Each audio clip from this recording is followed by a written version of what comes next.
right. Good morning, everyone. Thank you for joining us on episode 191 of Blowback, Exposing Imperial Decline. I am Billy Bob. I'm on the West Coast. It is just about a little bit after 9 a.m. I've got my regular co-host, Ian Comer. He is streaming live from Adaka in Crimea. Is that how you say it? Is it in Crimea, yes. Adaka? So far, the internet seems to be holding up for you, which is great. I know your dog is giving you a little bit of problems. Hopefully, he will behave himself for the next hour or so. We're into day 4 of the big Iran war, which we have all been expecting and waiting for, for quite some time. And basically, we want to talk about that. We want to talk about, Trump campaigning on not doing exactly what he's doing. In many respects, and just compare our different analyses of the current situation. So, what would you like to start? Yes, we should welcome our commenters, Wes, or two commenters. Let's do that. So, I know we have. It looks like 2 commenters already. We have somebody who is endorsing us. Yes, Smokey Lake. He's a commie and he wants to become a commie. The second guy, Franz, it actually sounds he actually sounds familiar. So it looks familiar. I wonder if I think he's actually one of my readers on Reading Junkie. If that's you, because I recognize Franz and I recognize the profile picture. If that is actually you, you should say, hey, yes, it's me. But yes, I'm glad we have some of my viewers and some of your viewers cross mingling. That's a good thing. But yeah, so I'll leave it to you if you want to do the introduction, what you're thinking of. Yeah. So, I mean, personally, so our title, War Against Iran and Trump's Great Betrayal of the American People. So if from the class perspective, if we're going to look at things from a class perspective, like we kind of don't really think that Trump is, so it's different. So there's two ideological ways to approach what is going on. And, in the West, in the United States, everybody is indoctrinated into liberalism and liberal thinking where, it's a nation state pursuing its best interests. You have a government, you have a head of state, and he's the one that's determining policy. But, I think that's like a surface level observation. I think the deeper reality is that we have a class struggle going on the globe, and the oligarch class, the Western oligarch class, controls all of the Western advanced developed nations, Western Europe, the United States, Israel, the Gulf states, Australia. And they're engaged in this struggle to attain global hegemony. And so that is really, what's playing out on the globe. We see with, Venezuela, we saw what happened in Syria. And, they're just they're embarked on this strategy to, pacify the planet and make it safe for the ruling Western oligarchs to have global hegemony. So and that kind of contrasts a little bit with the title, but it depends on what framework you're using. So if I'm going to, speak in a liberal framework, absolutely Trump, campaigned on this idea that he was anti-establishment. And that's really what made him popular, because the American people are really unhappy with the establishment. Like they realize intuitively that the Democrats and Republicans, neither one of them are serving the interests of the American people. So Trump, campaigned on that. He got his popularity based on saying, I'm going to drain this swamp. I'm going to end the forever wars. I'm going to put America first. And obviously that's what resonated with, the American people. But of course, in reality, he had no intention of doing that. He was saying what he thought he needed to say to get elected. And then once in power, he just continues the imperialist business as usual. And that's, again, where the class framework comes in, because the class framework explains that, he's continuing this, this foreign policy, the ultimate objective of pacifying the planet and making it safe for the Western imperialists, the Western oligarchy, the class of elites who run and own, the West. So including all those governments that I mentioned. So that's really what's going on. And if you just stay in this liberal worldview, you can't understand that. So ultimately, the liberal worldview you have to hop out of, and you have to go to a class analysis to understand what's really going on. But so back to what liberals think. So liberals are unhappy with Trump because he obviously lied to them.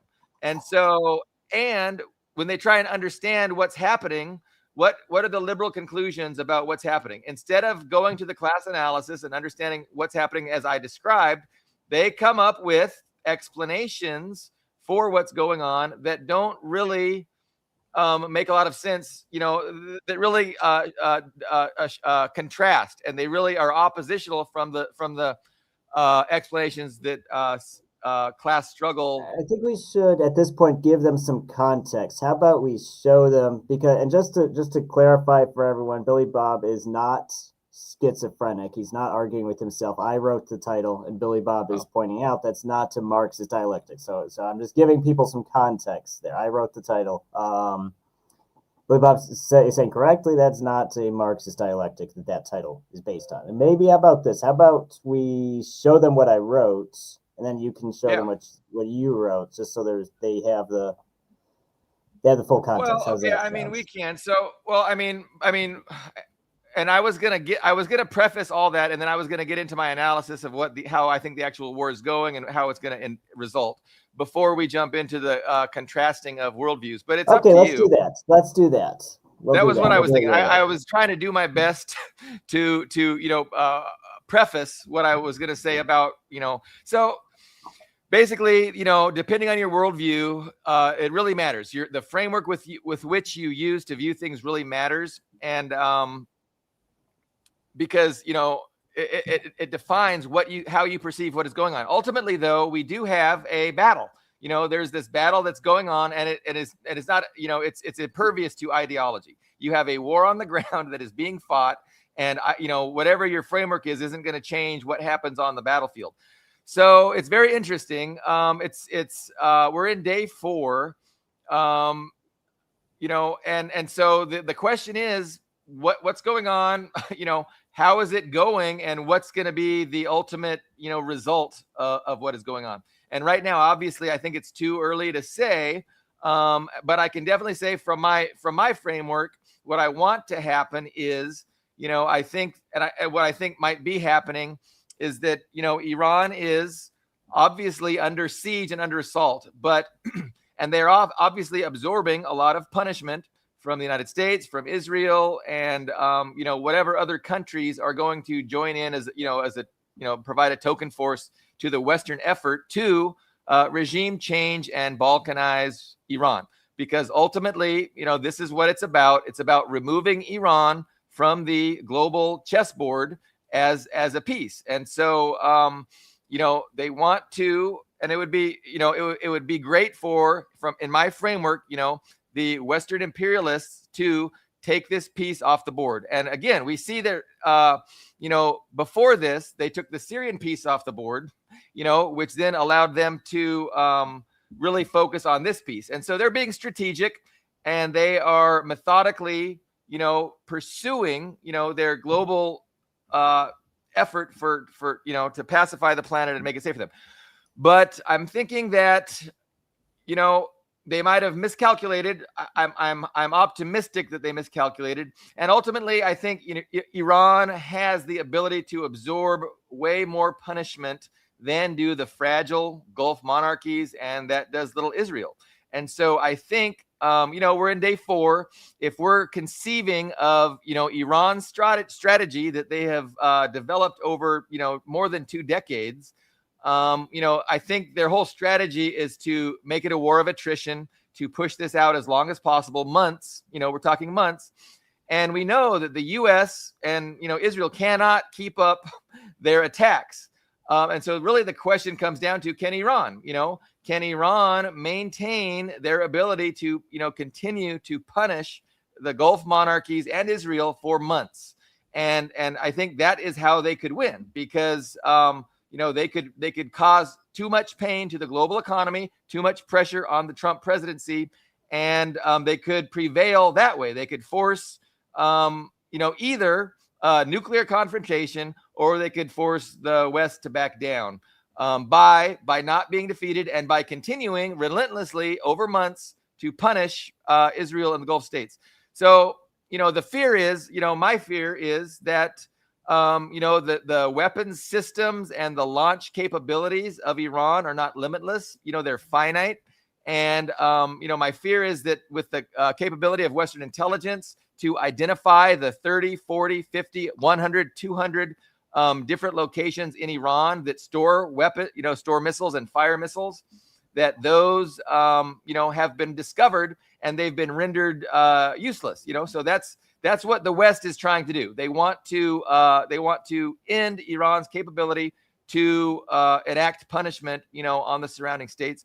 And Iran, again, their goal is over months to maintain a steady stream of rockets, missiles, drones, on their enemies and blocking traffic through the Strait of Hormuz, and ultimately forcing the United States to some concessions and to get Iran to stop.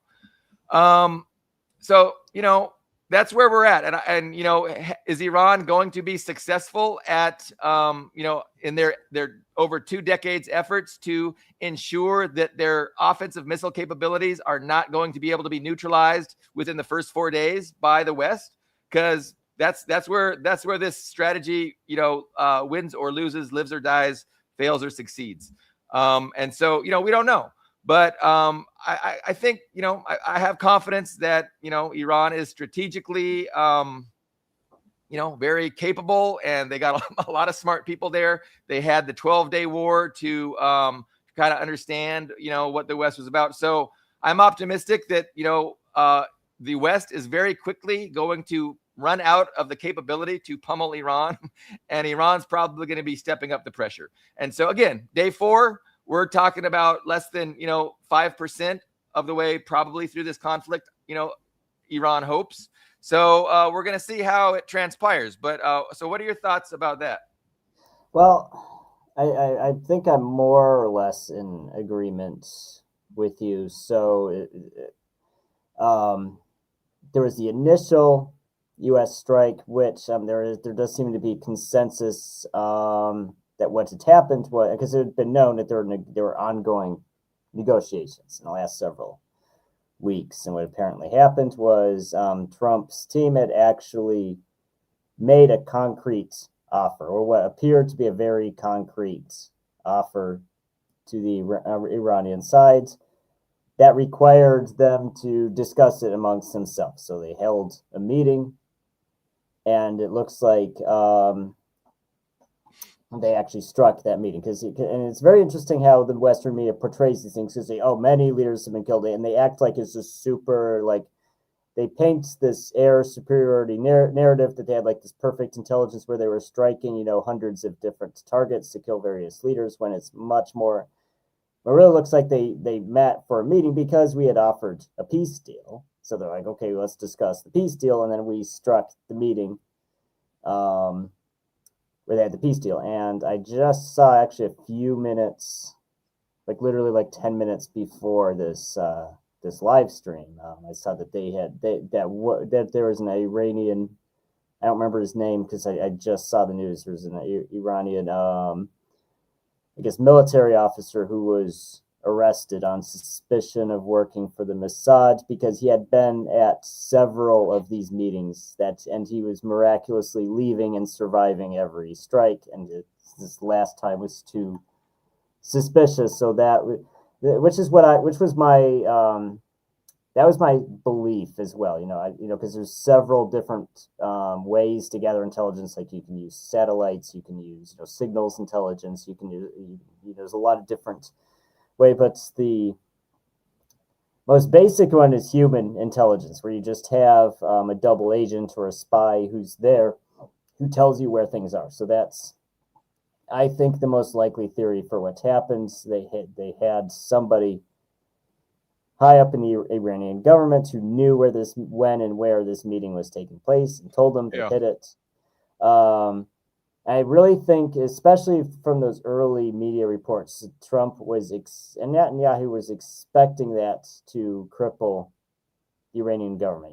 They love the concept of a decapitation strike. And they really thought that was going to work. Now, it did not work. The bureaucracy, the Iranian, because Iran, I mean, it might have worked with Syria. It might have worked with some of these Gulf states that are honestly barely a modern state. They really are they actually are an autocracy. It's actually we love to call everybody an autocracy, but in those cases, those Gulf states is actually a correct label. They're an autocracy. It's a family affair. You take out that one guy, you take out Assad or Saddam or whoever the top guy is, and that's basically the whole government, and it collapses. So that works for them. It does not work when you have a proper nation state, a proper government where it doesn't actually matter how many government officials you kill, because just people just move up through the ranks. It continues.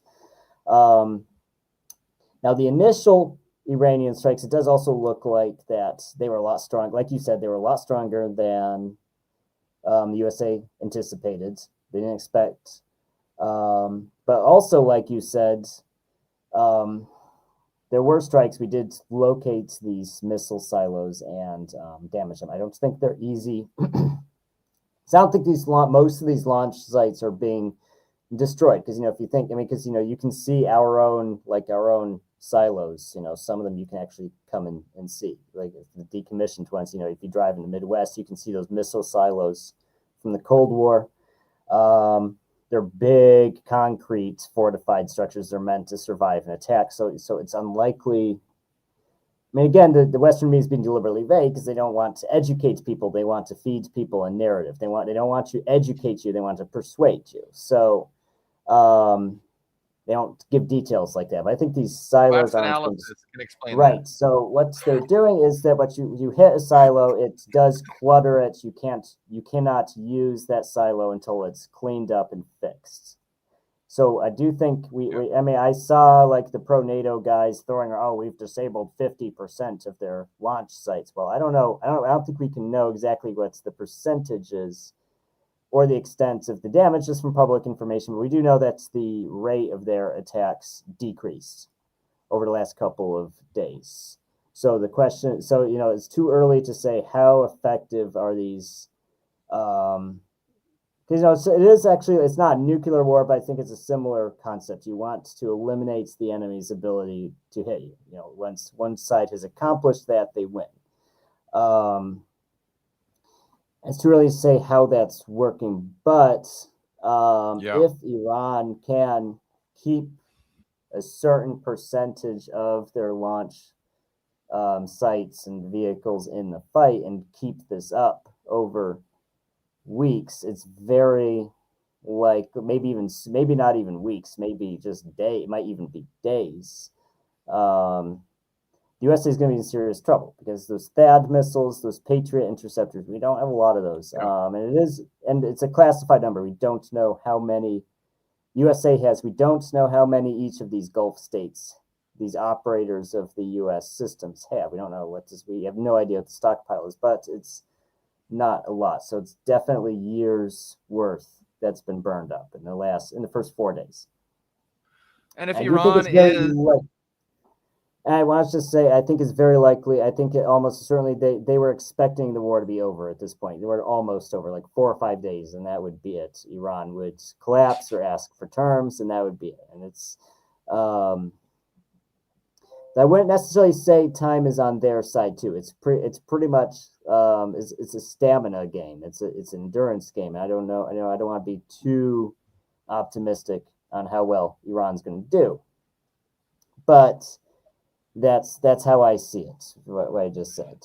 And if they were preparing, for a months-long war of attrition, you would think that Iran is, they're being very frugal with their stockpiles, and they're maintaining enough in reserve for when the West no longer. So they're using all their old stuff to take out all the THAADs and the David Sling and all these air defense, missile defense systems. They're going to be using their older stuff, and then once those things are depleted, that's when they're going to send in their bigger things that can hit with impunity. And so, you would assume that would be Iran's strategy if they're planning for a months-long war of attrition. that they know full well that the West is going to run out of missile defense. They're going to run out of offensive capabilities. And that's when you just continue pummeling them without any kind of response, for weeks. And so, again, the question is, does the West have the ability to neutralize Iran's offensive capabilities and keep them from doing that? Or is Iran's strategy playing out exactly as expected? And very soon, we're at day 4, very soon, by the end of week 1, and for sure by the end of week 2, there will be very little the West can do offensively or defensively against Iran. But, that remains to be seen. But everybody needs to keep in mind that, that's Iran's strategy. And so, at day 4, we're seeing all these photos of Tehran, getting, bombarded and carpet bombed. And that's, again, nobody should be surprised by that. I'm certainly not.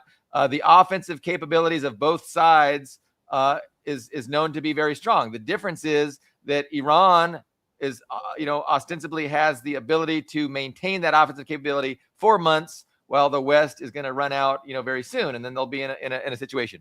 But well, I want to say that so there is this narrative of air superiority, and that's like their number one in any kind of discussion of a war or even a hypothetical war. You say, oh well, NATO would establish air superiority, and then it would just be a one-sided battle. That's their narrative, right? So. And that's the narrative I see the media trying. Like I see it's like CNN. I read CNN today for the regime narrative. That's one of my go-to sites for the regime narrative. What is the regime narrative? And I want not to sidetrack too much, but it's very interesting to me how lib left, center left, even mid left, far, however you want to classify. It's interesting how those kind of left liberal leaning sites that are extremely hostile to Trump. Like just consider him a criminal, not a legitimate president, who will just throw every insult under the sun at him, even in the context of Iran. They said, well, this isn't a good idea. It's a bad idea to attack Iran. But as soon as the action started, they just snapped. Even the most hostile outlets to Trump all just kind of fell in line with the regime war narratives. So I think even if Trump totally screws this up and he actually gets impeached for screwing up in Iran, and they're not going to say that even the most anti-Trump outlets are not going to criticize the military. Just like when we had when Biden was president, and all the right-wing outlets and conservative outlets were attacking him. They didn't attack the military. They didn't say, oh, the U.S. military sucks. They're hiding casualties. They're trash. They didn't do any kind of attacks like that. Yeah. It's the same thing with these left-leaning liberal outlets. They really praise the U.S. military as like the supreme force. And so I see this air superiority narrative. Say, oh, we have already established air superiority. I don't see a lot of evidence for that. They are striking. They are hitting things in Iran, obviously, but I think they're mirroring the Russian strategy in Ukraine of understanding, well, you know what, the enemy has active and competent networked anti-air defenses. So you fire, these air-to-ground missiles from a safer distance where you're also protected by your own systems. You fire the missiles from a distance, and those missiles find their targets in enemy territory. But you're not flying this image of planes flying unimpeded through enemy territory and dropping gravity bombs on these targets. I don't think that's happening. I don't see any evidence that that's happening.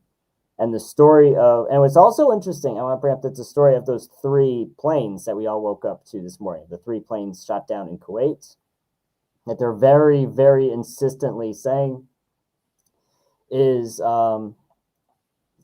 friendly fire. The funny thing is, I believed it right away. I was like, okay, sure, I could see that, because I also kind of was like, well, Kuwait's really, if you look at a map, Kuwait's pretty far from Iran, so I didn't immediately think, oh, is Iran that shot it down, because it's pretty far away from Iran. I didn't immediately think, oh, Iran's capable of hitting them, but Iran is saying, yes, we did hit, a couple of aircraft. And if we also look back at the Russian information strategy in Ukraine, they prefer to attribute things to friendly fire or accidents, which is just an information strategy. You don't want to, because it's also intelligence. You don't want to tell the enemy your attack was successful on us. So they say, oh, this plane was shut down because there was an accident or a malfunction. Right. Yeah. So we're doing the same thing. So it's funny, after 4 years of making fun of Russia, we're doing basically the same things that Russia did in Ukraine. We're attributing, the Iranians couldn't shoot down our planes. They're not capable of it. We shot down our own planes, which is kind of funny. We prefer to say we shot down our own planes in the midst the Iran shut down. I read this morning there's another way that we're mirroring Russia in that I think Trump said this is not a war, it's a special military operation. And he signed legislation or something, trying to get Republicans to not call it a war. I saw something like that on Telegram. So I wouldn't mind, just contextualizing again what this is about and how there's a continuity of agenda that, that crosses, partisan lines, right? So the Democrats and the Republicans both are in lockstep in this continuity of agenda. And that's why, we saw, Democrat and Republican governments all, working towards regime change in Iran. They're all hostile to China. I mean, we don't have to go there if you had something else, but I mean, that was. Well, we have a couple of comments from our friend Daryl, if you want to bring those up. Go ahead. Yeah, I'll bring them up. So yeah, Daryl. So for those of you who don't know, Daryl has appeared on the show. He's saying it might be Zionist slop, but he's out reporting about agents infiltrating Iran, with dentists and doctors to track high officials and their families.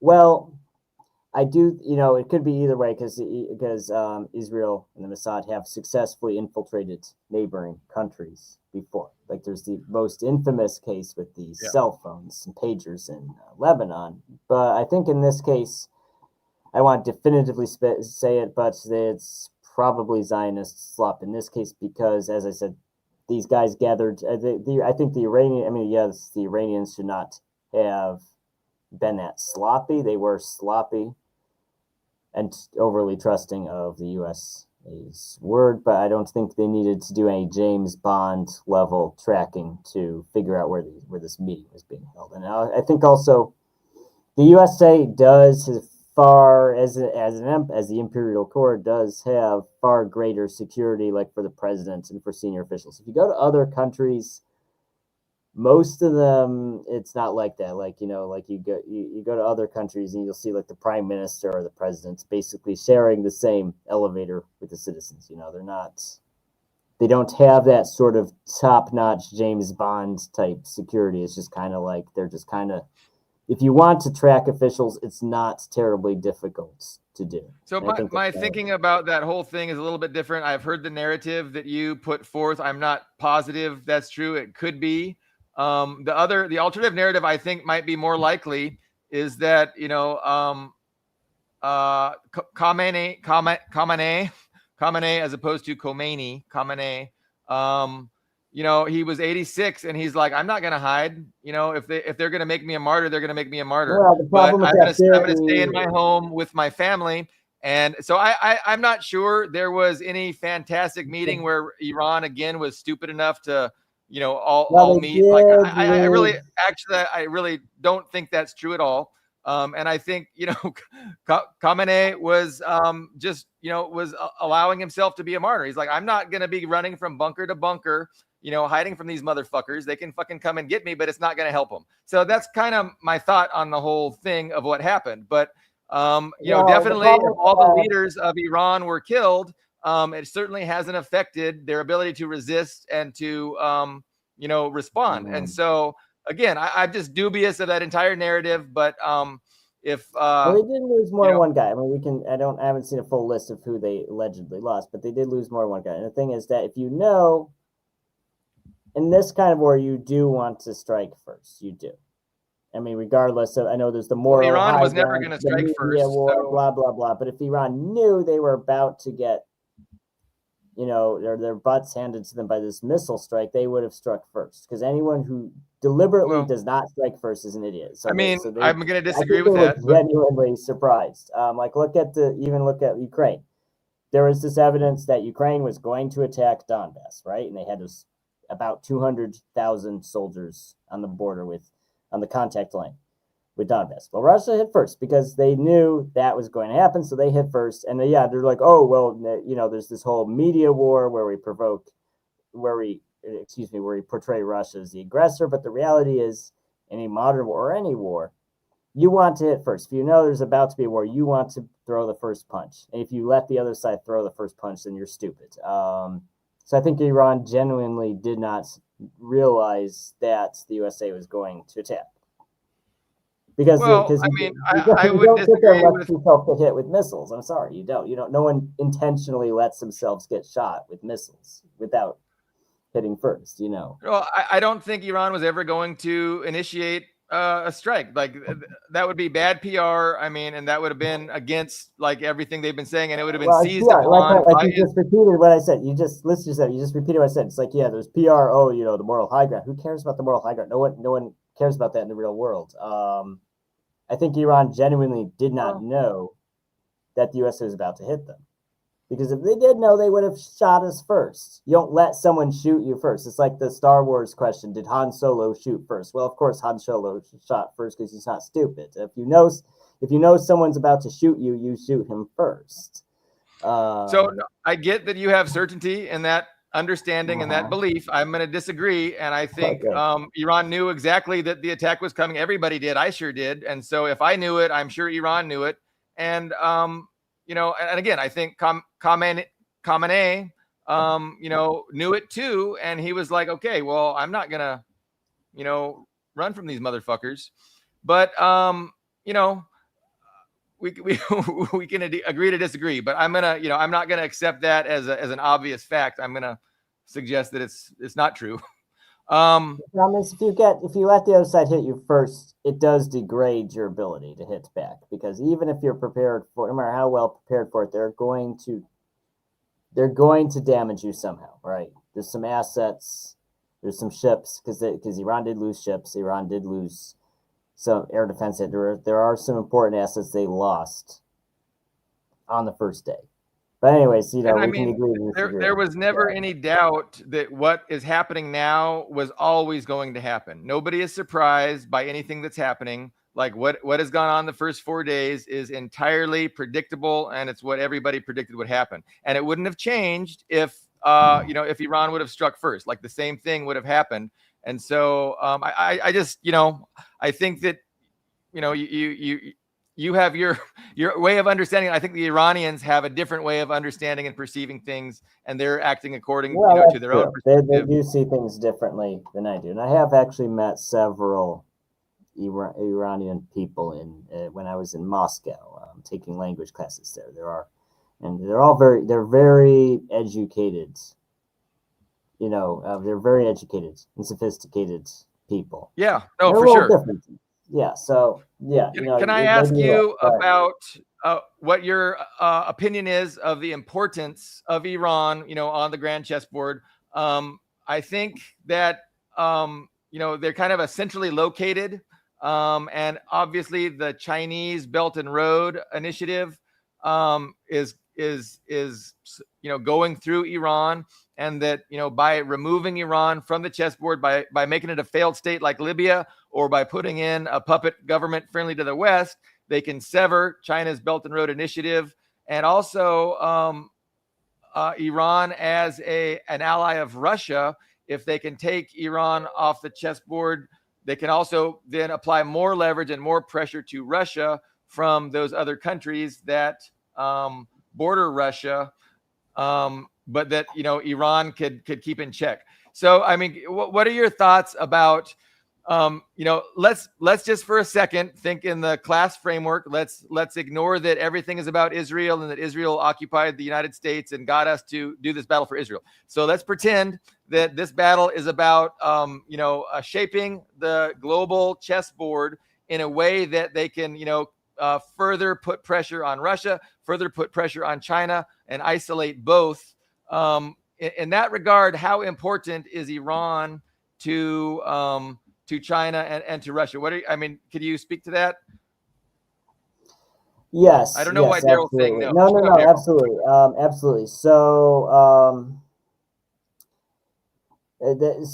so Iran is strategically very important, right? During the Great Game in the 19th century, after the Napoleonic Wars, between the British Empire and the Russian Empire, the focus of that power struggle was in the Caucasus and Central Asia, so basically the areas that threaten Russia's underbelly and also threaten Britain's Indian colonies, because they wanted to destabilize Russia in the south, but also there was this possibility that Russia could retaliate by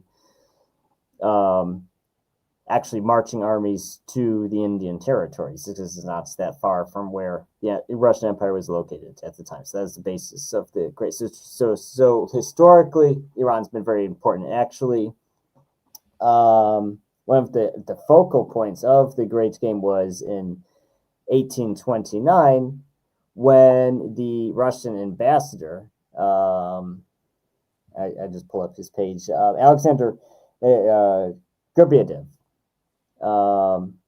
There's actually a monument to him in Moscow, by the way, near one of the metro stations. He was actually murdered by a mob when he was serving in Persia.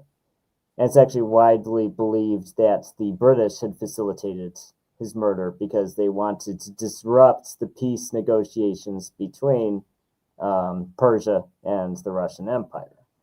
Which actually failed, by the way. Persia actually gave reparations. They apologized and gave reparations for the ambassador's death, and there was peace at that time. But now it's kind of I think there's something very similar, because just like in Afghanistan, because when the socialist government of Afghanistan fell in the 1990s, that flooded Eurasia with opium, with heroin, which was very bad for both Russia and China. It was bad for everybody in Eurasia because it flooded the whole continent with cheap heroin. And for Russia in particular, that coincided with the financial disasters, when just a lot of people were poor to begin with. And so you're poor and you also have cheap heroin on your doorstep. So it just wasn't good for anybody. So and actually, to this day, by the way, it's not commonly known, but to this day, there are Russian peacekeepers who are invited to be in Tajikistan, even though Tajikistan is not part of Russia anymore. It's not part of the Soviet Union anymore, because there is no Soviet Union. There's still peacekeepers there because of the threat of Islamic terrorists coming up from Afghanistan.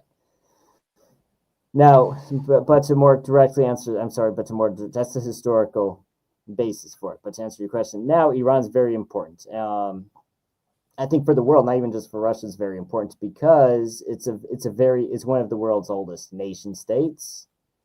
It's a force of stability in a region where, because the Middle East has been tainted by colonialism. I do think colonialism can disrupt the natural evolution of societies, because people go from tribal societies to agricultural societies to, they evolve their own political systems. But the problem with the colonial authority coming in, enforcing their system on somebody, that disrupts the evolution of, you're having, rather than a political system that you came up with, someone else comes in and forces his political system on you. I think that's one of the problems with colonialism. I think if the Middle East had been left to their own devices and didn't get colonized by Western powers like they did, things would look different. But the way things stand now, these Arab states, these Gulf states have these Western models of governments that just don't work. I alluded to that earlier in the show. They're very flimsy and fake governments that can be blown over by a strong gust of wind. And that's because there's not really a government that Arabs came up with. It's a government that Europeans came and said, this is what a government's supposed to look like. And so here's your government. And so, but Iran is different because yes, Iran was invaded and influenced and conquered multiple times, but they're a very old nation state, so they have their own idea of what a government's supposed to look like. And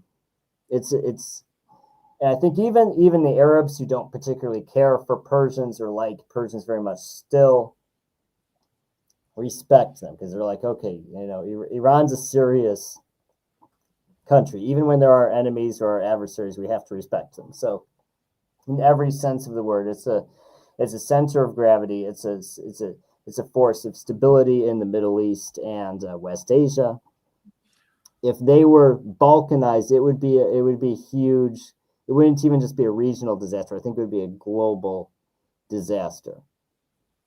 It would set the human race back. Yeah, if I mean, Iran it's was defeated like that. From the perspective of class. From the class perspective, Iran is definitely part of the axis of resistance. It's one of the three major countries that are demanding their own sovereignty and resisting, Western occupation and Western hegemony. And so, if the United States, the West, Israel, the Gulf nations are able to regime change and balkanize Iran, it would be a tremendous blow to the axis of resistance. It would be a tremendous blow for Russia and China, and it would be a tremendous benefit, for Israel in the region and the United States. And you would see the project of Greater Israel continuing. And so it's very interesting when we talk about, the relationship of the Gulf states to Israel and playing out this PR game, because, again, you have all these governments, the Gulf state governments, the Israeli government, and they are all kind of in alignment, right? They're all on the same team, but the Gulf states have to pretend that, they oppose Israel because of Israel's behavior in Palestine, because Israel's efforts to destroy, the Gazan people.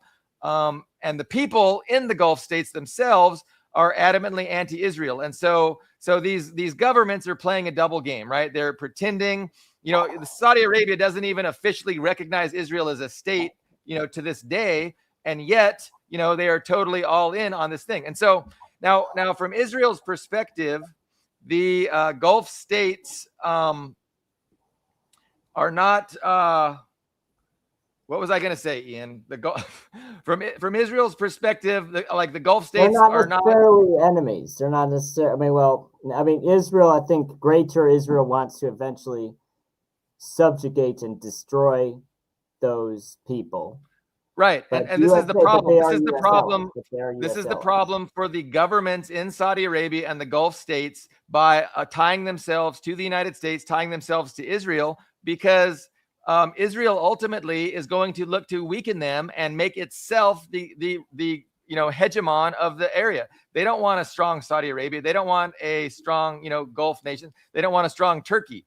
And so I think what we might be seeing is we might be seeing some false flag attacks because Iran has denied certain attacks. For instance, I think they denied attacking the U.S. embassy in Riyadh, which is Saudi Arabia. And I think they've denied some other attacks. But you might see Israel, doing some false flags in order, if not, it might just be to justify a certain position from the Gulf country governments, right? So the Gulf country governments might be wanting Israel to provide them an excuse to attack Iran and to wage more, wade into this conflict with more. So let me interject. Okay. Yeah. Yes, it's a problem for those Gulf states that are allied with Israel, with the USA, and whether they admit it or not, with also Israel. And now you had Huckabee, who went on air to millions of people and said Israel has the right to conquer and subjugate and genocide these people because the Bible says so. The Old Testament says so. It's very problematic for them. I do want to We've had several new comments here. I want to keep up with our comments. I don't want people to feel like we ignore them. And Daryl, I don't know what Daryl's upset about. He said no, like Darth Vader, like the Darth Vader. No, I don't know what he's upset about. Maybe you can explain. Dust says most sane human people would want peace and won't attack first. Well, world is unfortunately not a sane place. And he follows up by saying U.S. imperialism attacks Iran to cut off oil to China, control global oil supply, along with destabilizing and maintaining poverty conditions. Well, no, I think it does not benefit the U.S. to attack. And I think I disagree with Billy Bob on this too. It does not benefit U.S. policy to attack Iran. But it does benefit Israel. And it's not even Israeli economic policy, it's Israeli ideological policy. And this is actually my issue with the Marxist-Leninist dialectic. I think it's very useful. My first introduction to the Marxist-Leninist dialectic was actually at college, at university. We had a class on, it was an elective class. It was called, gosh, I don't remember the name of the class. It was Myth and Symbol. Myth and Symbol was the name of this class. It was an art class, and it was studying, and our professor was a Marxist. It was a Marxist. And he's very funny. Like he showed up to the first class dressed up in a suit and a tie. And he got more and more casual as the class progressed, and by the finals, he was just in a t-shirt and he had full sleeve tattoos. And he in the first class, he just told us that he's a professor because he tried to start a rock band. The rock band didn't work out, so he decided to teach instead. But my main problem with my point is I agree with Marxist Leninist dialectics with as a lens to view the world. My problem with it is when it comes to putting words in people's mouths and being a straw man. So I think if you go to Israel and you ask a Jewish settler, a Zionist supremacist, why are you doing this? Why are you doing the things that you're doing? He's not going to talk about, because I'm a capitalist who wants to take over the world and suppress the working class. He's not going to say that stuff. You ask, I think if you ask Huckabee, why are you in private, not on the camera, why are you doing this? He's going to say something very different. So that's my main. I think it's not just money. People are motivated by more. Man cannot live on bread alone. There are, I think there's maybe a Marxist tendency to poo-poo religion and ideology and say, well, that's not it. Well, I think even a very rich man can be ideologically motivated. He can be a fanatic. He can very sincerely believe in an ideological cause and be willing to make personal sacrifices because he actually believes that's the right thing to do. So I think some of these people do truly believe in Zionism. They do truly believe in Christian evangelicalism. They truly believe these things. But it's not just. You think I agree with that. Do you think that's a contradiction, though, to the Marxist-Leninist worldview? It can be when it comes to dismissing other motivations, and I think with Israel and with Iran right now, there's a motivation beyond. It's the global capitalist class that wants to control the world's oil supply and all this other stuff. I mean, it's really Israel wants to eliminate a regional rival, and the U.S. Elites, the capitalist class, the political class, we can make some theories on why that is, but they are captive to Israeli influence, and we can make speculation as to why that is, because it could be, say, the Epstein files, or it's because it's AIPAC money. But the point is, Israel wanted the USA to attack Iran. It's completely detrimental to U.S. interests to attack Iran, but the U.S. under Trump attacked Iran, and it's not good. It's not you're making a series of assertions that I think are debatable. So how does the U.S. Okay, so tell me this: how does not leaving Israel, completely cutting Israel out of the equation? How? Let's say Iran is defeated. Let's say, best case scenario, Iran is defeated. Leaving Israel completely, not mentioning Israel How does the U.S. benefit? Well, again, it depends on your framework, right? And so if you perceive that the world is comprised of nation states that have national interests, and if you think you can determine what those national interests are, and that then you get confused as to why they're not pursuing those national interests. So that's liberalism, right? That's Mearsheimer, that's Sachs. They pull their hair out. Why is Europe suiciding itself? Why is the United States doing this for Israel? It's because they're fundamentally missing what is going on. And again, what is going on is a class-based empire, a Western empire that is seeking global domination. And so through that lens, that explains what the United States is doing and why it's doing it. From the perspective of the United States working class, it is absolutely not in the interest of the United States to do what it's doing. But guess what? We're not the ruling class. The ruling class is comprised of these wealthy elites who have more loyalty and more allegiance to the wealthy elites in Western Europe than they do to any idea of a nation state called United States, or to the working class of this country, the majority of people that comprise this country. So they're loyal to themselves. They have developed a global empire, and they are using that global empire to further their own oligarchic hegemonic interests. So, I mean, that is, again, that's why, you have these different frameworks. One framework is capable of realizing what's going on. The other one is incapable. And so I don't know if, here's my problem. So here, and this actually illustrates both what you're saying and what Dust is saying. I mean, I get it. I understand what you're saying, but my problem is that if you are an American capitalist, and you just want this system of the petrodollar and just this global hegemony to last, you wouldn't be doing what they're doing. And actually to an extent, I was using Marxist dialectics in the first year of the Trump presidency, because when Trump took office, I wrote some very optimistic articles about it, because it was so simple. It's like, look, they make peace with Russia because Russia is not a communist country, whether we like it or not. It's not a communist country. Putin is not a communist. He is the successor to Yeltsin. He is pro-American. He's pro-dollar. He's not anti-dollar.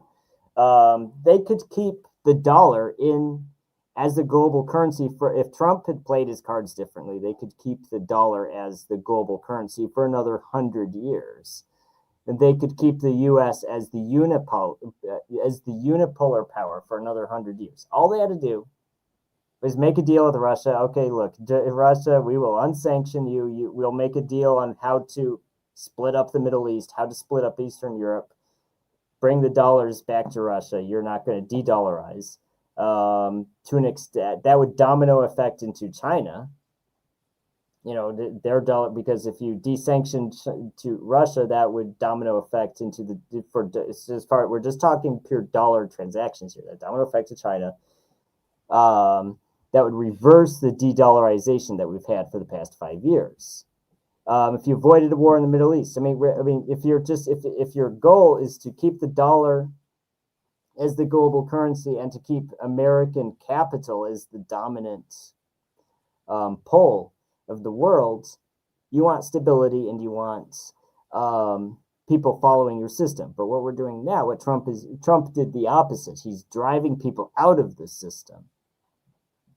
It's weakening the USA. It's weakening U.S. hegemony. But it is benefiting these other groups. If you're an Israeli, Israelis are happy because they don't care about American hegemony. So it does benefit these ethno-nationalists in different places. They're happy that the U.S. is doing these things. But if you're from the U.S. perspective, from even the globalist capitalist perspective, it's crazy to be doing these things. So what logical argument would it be for Trump to do these things? So Ian, you have to appreciate that within your thinking, you're just making certain assumptions and you're not questioning those assumptions. Well, so your ultimate. No, but you need to reflect on your own thinking and recognize that there's assumptions implicit with your conclusions. And so some of those assumptions, need to be discussed, because I think they're debatable. So, you're assuming that you understand the global interests of the Western capitalist elite. You're assuming that what you think is their interest is what they think their interest is. And so that's a huge assumption. And I think we're going to disagree on over what they think their interest is. So, of course, if you assume that their interest is exactly what you think it is, yeah, then nothing makes sense. But that is a huge assumption, Ian. And you have to understand that within your thinking, that, you know, your conclusion is predicated on this assumption that's entirely debatable, that you're just not even seeming to question. Like, why are you so certain that you are in the minds of the global capitalist elite and you know what they think their interest is? So these are the kinds of things that you have to really think about. And you have to question your own implicit assumptions. And I don't see you doing that. I see you coming out with a conclusion that to you seems like common sense, but it's predicated on a whole bunch of assumptions that I think are probably wrong and definitely debatable. I don't think it's, you're right, it's an assumption, but I think it's a fair assumption because I'm sure you would feel safe if I was Donald Trump, like if I was like in one of those 1990s comedies where you body swap with somebody, if I body swapped with Donald Trump, I would want to be respected by my allies and feared by my enemies. That's what I would want. If I was Donald Trump, I'd be like, I want to be taken seriously. I want a legacy. I want people, in 100 years to look back and be like, wow, Donald Trump, even if I don't like what he did, he was a serious dude. He was like, he was a very serious political leader who made great accomplishments. But Trump is doing the opposite of what you would need to do for, people 100 years look back and say, wow, what a great president. We're going to carve him into Mount Rushmore. They're not going to carve Trump into Mount Rushmore. He's going to be remembered as one of the weakest and most ineffective presidents. Can you really can you honestly tell me that Trump has been a great president? Well, again, we're approaching this from two completely different worldviews. I don't think Trump is a Marxist. Do you think Trump is a Marxist? He's like, well, I'm looking at this from the class. Is Trump doing a class analysis here? So no, you gotta listen to what I'm saying, because I'm trying to explain certain things, and I don't think you fully appreciate the difference in our worldviews, right? And so I actually I've been writing a lot these past weeks, and what I wrote yesterday morning was that Trump is being used. So again, the Western capitalist class is in a state of decline, right? And it's realizing that the rising powers of Iran, Russia, and China pose an existential threat to its global hegemonic desires, and it wants to maintain global hegemony throughout the rest of the 21st century. It realizes that China is the primary impediment to that, and so they're using Trump to really escalate this war. And regardless of what happens, either Trump is successful, right, and he takes out Iran. I think he will be on Mount Rushmore.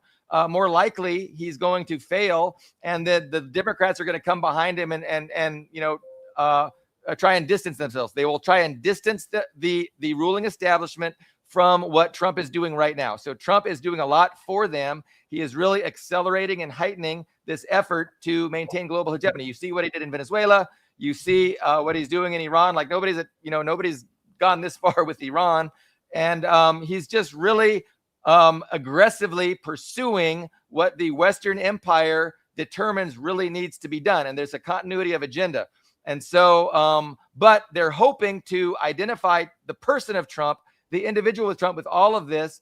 And then when Trump is done, whatever he happens, they're going to distance themselves from all the things that he does. Say, hey, he was wrong to do that. He shouldn't have done that. Let's go back to business as usual.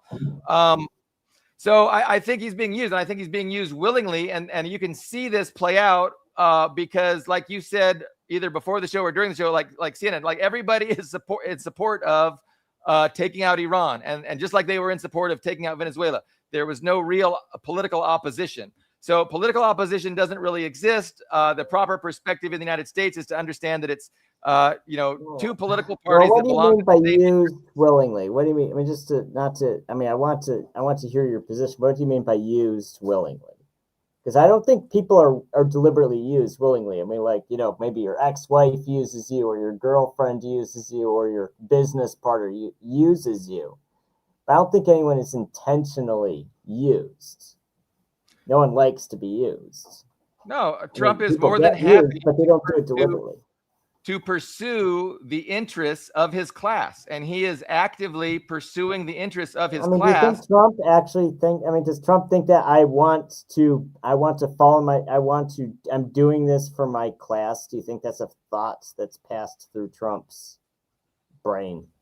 Yeah, I to do think this for my class. he perceives America as to be comprised of his wealthy elite friends, and he is going to make America great again. And he's gonna destroy the rivals to American hegemony, and this is what he thinks. And he doesn't care what you think, because he doesn't care what most people think. I mean, maybe He you're cares right, about furthering the interests of his class, of the ruling elites, the oligarchs. Those are the people he cares about. Those are the people he represents. Those are the interests. Those are the people whose interests he's pursuing.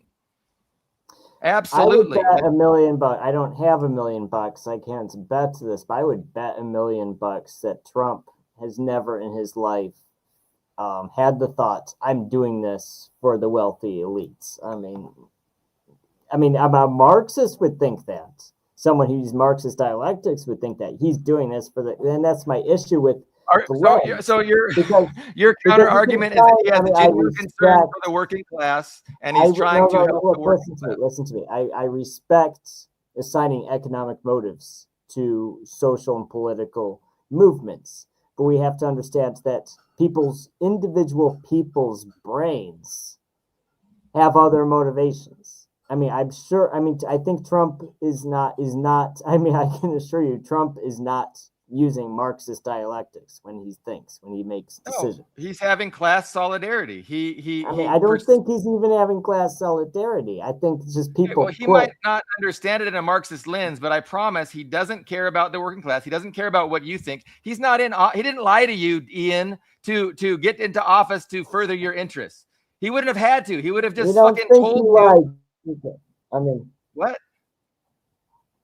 Help me understand. Like, why do you think Trump lied to get into office if he was helping?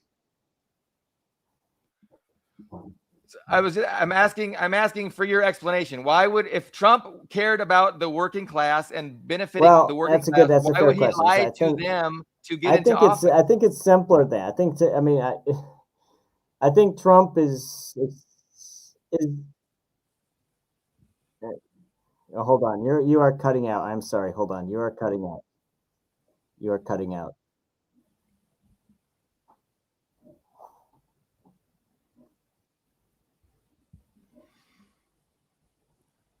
Well, I can see you. I can hear you fine. I'm not sure what the audience can see, but I would be interested in, because I get mind fog when I'm trying to understand what you're saying and trying to answer, your mental position on things.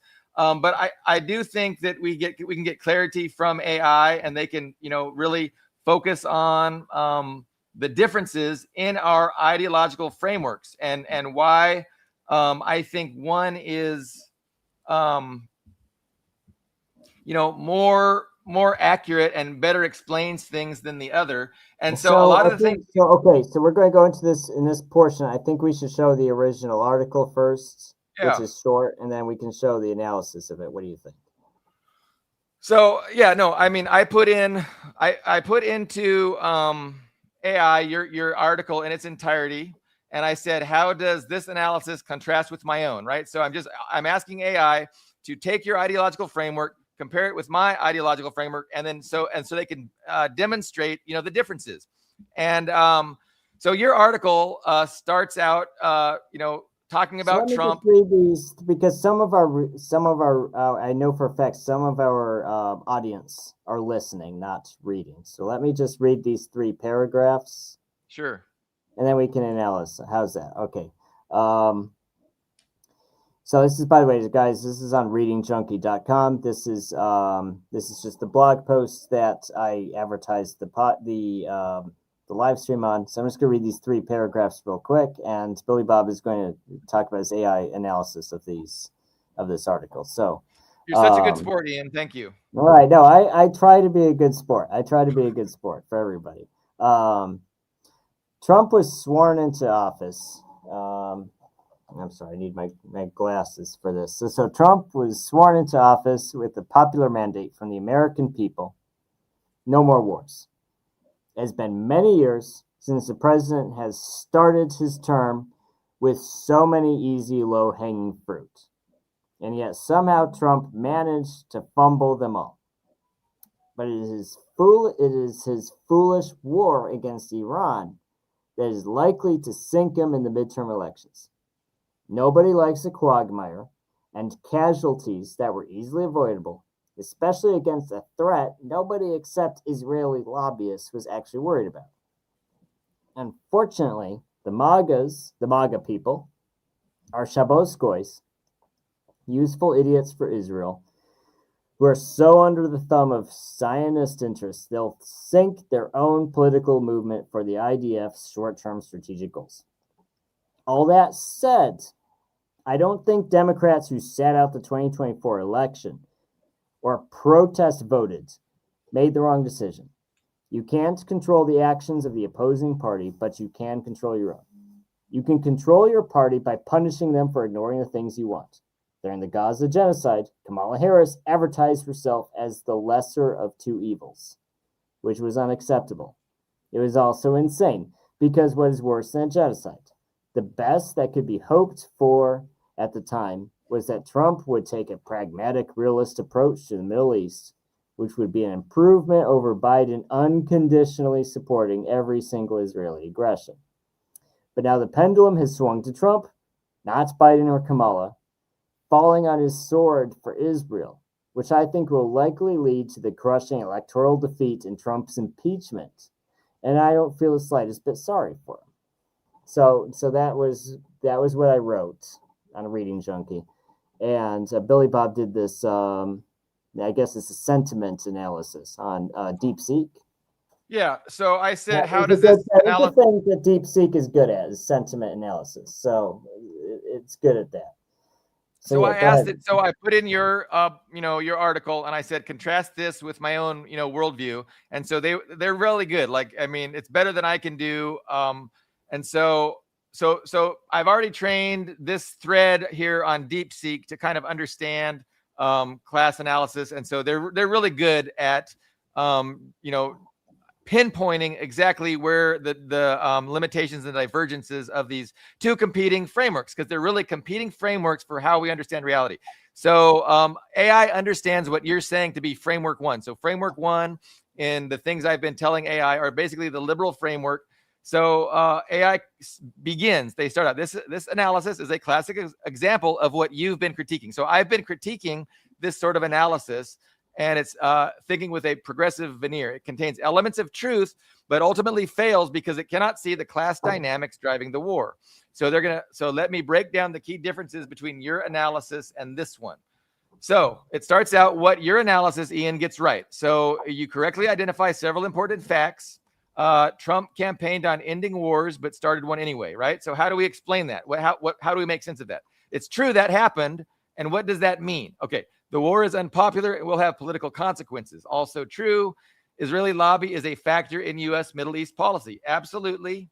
Biden's unconditional support for Gaza was unacceptable and probably gave Trump the victory. That's also true. These are not wrong, but they are surface level observations that miss the deeper structure. So this is AI's analysis of where by the way, I want to interject. Calling me surface level is like one of the worst insults, by the way. Calling me No, surface you're level. right. I hate so okay, go ahead. Look, I'm biased and AI is biased because I have prompted AI to be biased. So obviously AI is embracing my worldview and they're saying that yours is surface. But again, no, that's a fair assessment. And so don't feel bad. I appreciate. Of course not. I'm just. I see this as educational because it's contrasting, two different perspectives, and it's making people think about their frameworks. And I don't think people think about their frameworks. I think most people think their framework is just normal. It's just what is, whereas in reality, it is absolutely ideological. Like every perspective, implies a certain ideological framework. and pretending that you're non-ideological or that liberalism isn't totally ideological misses the reality. But where the analysis fails, at least in a comparison to my analysis, right? So it treats Trump as the primary actor. In my analysis, Trump is a tool of the transnational oligarchy, useful for his brutality, but ultimately disposable. The ruling class will distance itself from him when convenient to do so. And I'm assuming it will be convenient to do so. And they will be happy to, after he serves their interests, they will conveniently distance themselves from him. In your analysis, Trump personally fumbled opportunities and started a foolish war that will sink him. So in your analysis, it's all about Trump's choices, Trump's failures, and Trump's political future. And it's kind of missing the greater context. The difference is fundamental. One sees individual, the other sees class interests using individuals. And I think, again, I think it's important to understand, the class context of how individuals are used to further class interests. But so the second way, do you want to speak to that, or do you want to just move on real quick? No. So we can read the whole analysis. I'm fine with that. Okay, so we go to the Shabbos Goy Zionist interest. So in my analysis, the war is about China, about Eurasian integration, about maintaining imperial dominance, and Israel is a useful outpost, but not a driver of the strategy. So in your analysis, nobody except Israel lobbyists was actually worried about Iran. MAGAs are useful idiots for Israel. The implication is that a small foreign power has captured American foreign policy. So again, it's just, our frameworks result in two oppositional conclusions. Like, our conclusions can't both be right. We're looking at reality with different frameworks, and we're coming to conclusions that are mutually exclusive. So my conclusion is mutually exclusive from your conclusion. And so who is right? I mean, again, I think, my framework gives me the right conclusions. But you ostensibly think the opposite. Let me ask you this, Billy Bob. So my statement that Trump is going to be in a lot of political trouble and might even be impeached or even be criminally charged at the end of his, do you think that's probable? Do you agree with that? It's possible. I think it's possible. I think there will be an effort. I think Trump's going to fail, and there will be a huge effort to distance both parties from Trump. I think that's a possibility. They'll just move on. I mean, the media narrative is so dominated by the interests of the ruling class that it's easy for them to shift narratives. But I think definitely, the Democrats are going to want to win. I just saw the governor of California say how, it was just awful that those 167 girls were killed in Iran by Trump. And so I totally see them, doing a 180, distancing themselves, when in reality, they're fully on board and they want Iran to go down. They want to use Trump to do it, but they don't want the political fallout. They don't want to awaken people to the reality of this whole system of class struggle, because everybody's immersed in this liberal ideology, this liberal, religion, really. And so I think it's possible that Trump gets impeached. And it depends on how things go. But nothing is determinative. It's not determinative, but if you understand the dynamics that are shaping things, it helps you to have a good idea of what'll happen depending on certain variables. Do you want to say that, or can we continue with number 3 here? Go ahead, continue with number 3. So it frames the choice in electoral form. So in my analysis says elections are theater. Both parties serve the same ruling class. The only real choice is between systems and not candidates. And the whole point of the system is to convince people that your perspective is correct, right? That there's only one system possible, and we have to do what your analysis suggests. So your analysis suggests that Democrats who sat out or protest voted made a tactical choice. Kamala was unacceptable because she was the lesser of two evils. The hope was that Trump would take a pragmatic, realist approach. So we hoped that Trump was not lying to us. We knew that Kamala was awful, and so a lot of Democrats sat out. So the conclusion of your framework is the classic liberal fantasy that better candidates, better tactics, better pressure within the system can produce change.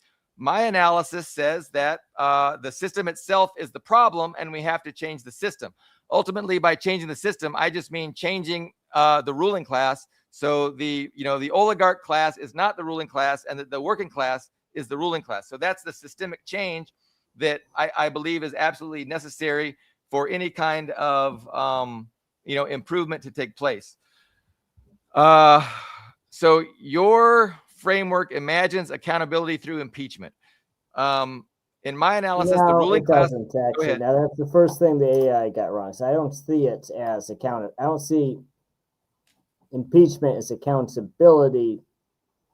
I mean, it is to an extent because he's the president and he deserves. I don't feel sorry for Trump torpedoing himself with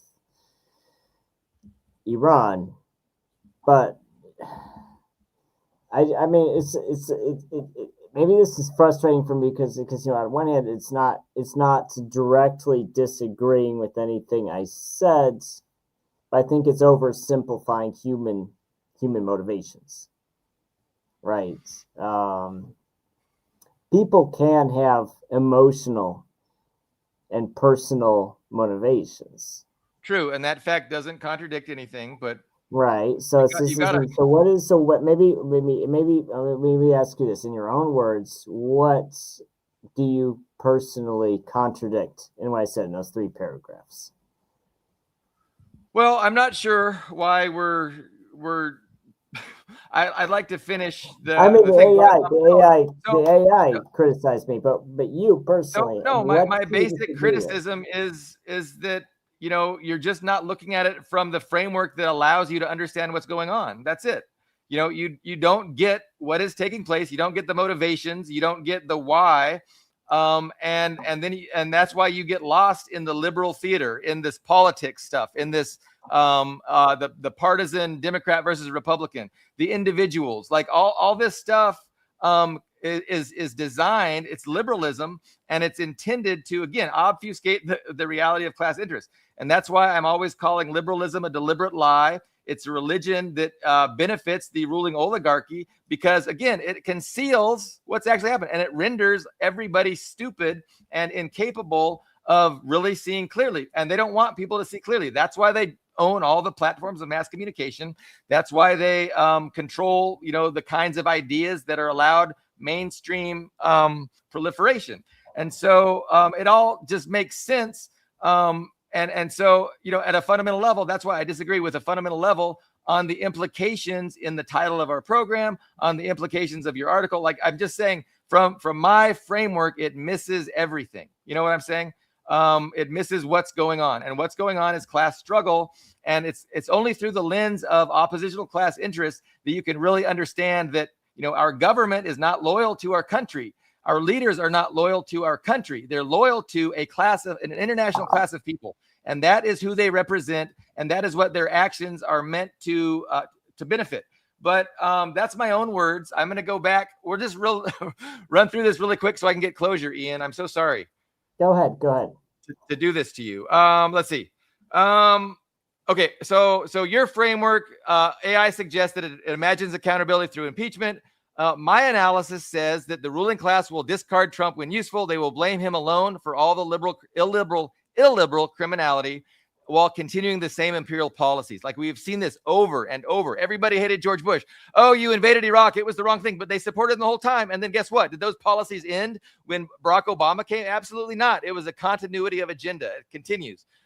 In your analysis, though, Trump's war will lead to a crushing electoral defeat and Trump's impeachment. The implication is that the system will correct itself, and the good guys, whoever you presumably Democrats, will hold the bad guys accountable. And that's just the ideological nonsense that they want us to believe because it helps perpetuate their oligarchic rule. So they summarize it as this is the electoral illusion in its purest form, that the good guys will win, the system will correct itself, the bad guys will be held accountable.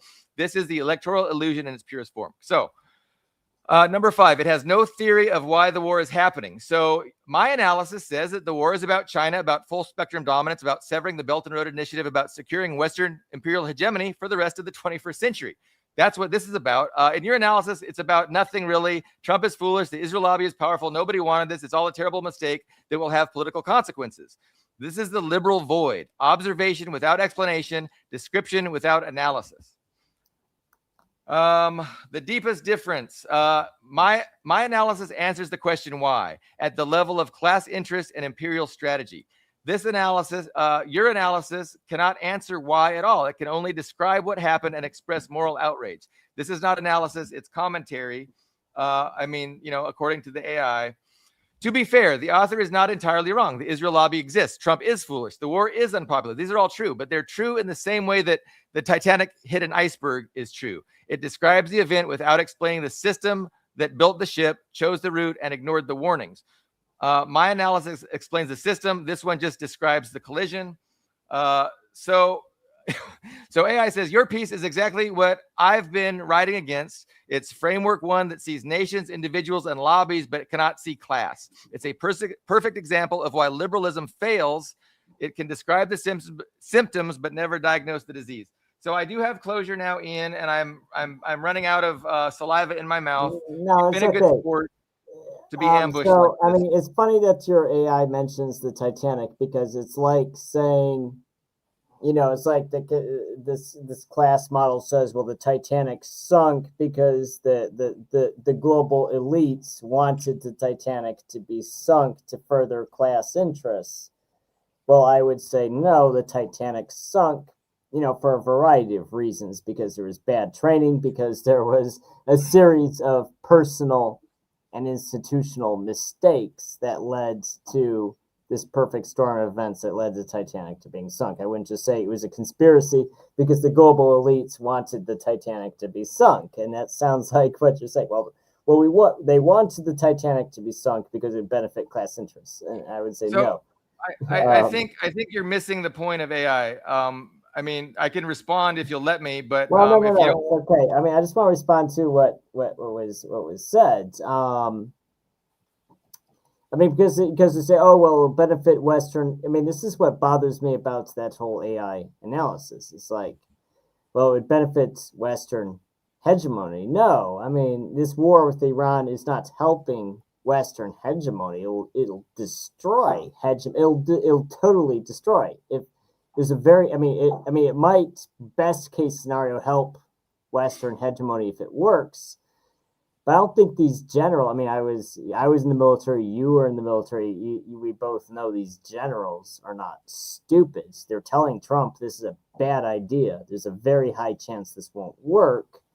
And the reason why is because if this fails, if we fail to defeat Iran, it's worse than failing to defeat Russia or China, because Russia and China are global superpowers. You can be like, okay, we can understand. They're very powerful countries.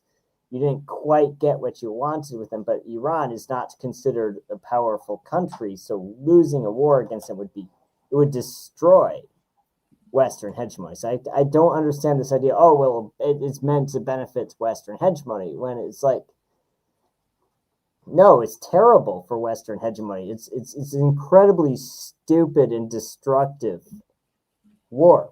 If you're, just imagine yourself in the shoes of a literal white nationalist, Nazi, European supremacist, whatever. Just imagine yourself in the shoes of that person. How could you possibly say going to war with Iran, your soldiers being killed, your bases being destroyed, all this risk?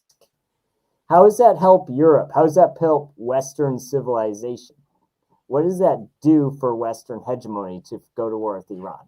Well, we talked earlier about the importance of Iran on the grand chessboard, and I've already explained it, right? That's my point of frustration. It helps Israel. Yes, Israel, Zionists, Jews want Israel destroyed. But if you're a guy in France, you're a guy in England, you're a guy in the USA, you could say, well, we could just make a deal with Iran.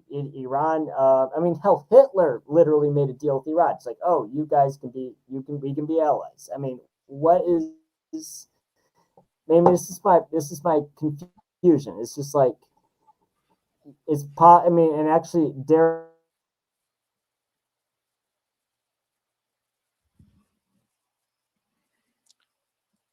So hopefully, go ahead. I mean, there's a lot of things. I mean, I've talked to Daryl on Facebook. There's a lot of things I don't. He says, Billy Bob, your perspective relies on a.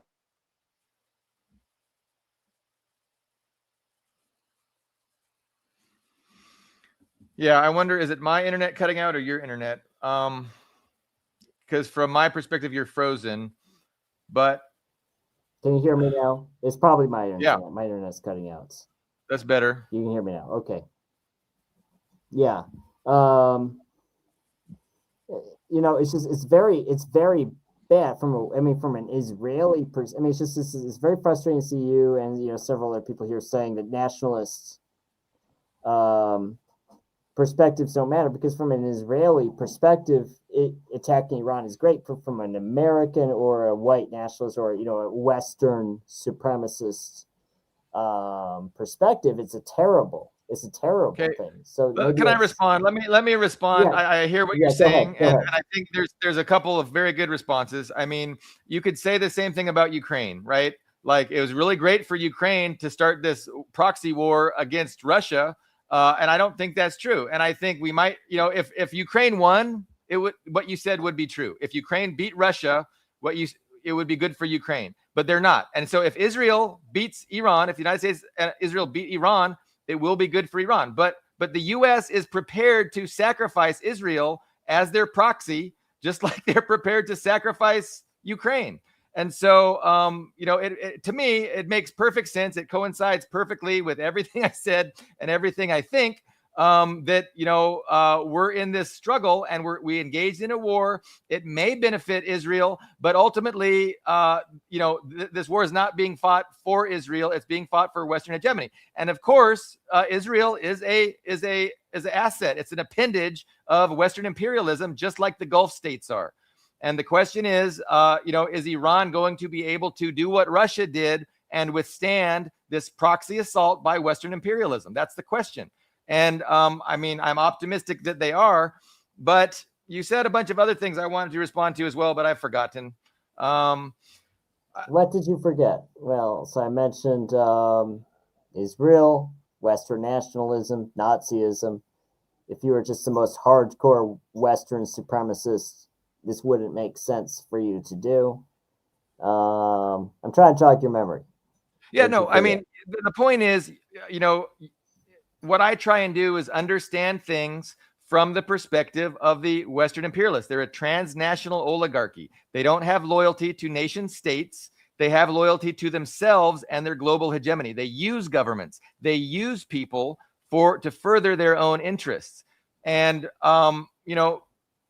we can get into the economics of capitalism and how, the demand for super profits and perpetual growth drives this kind of hegemonic effort.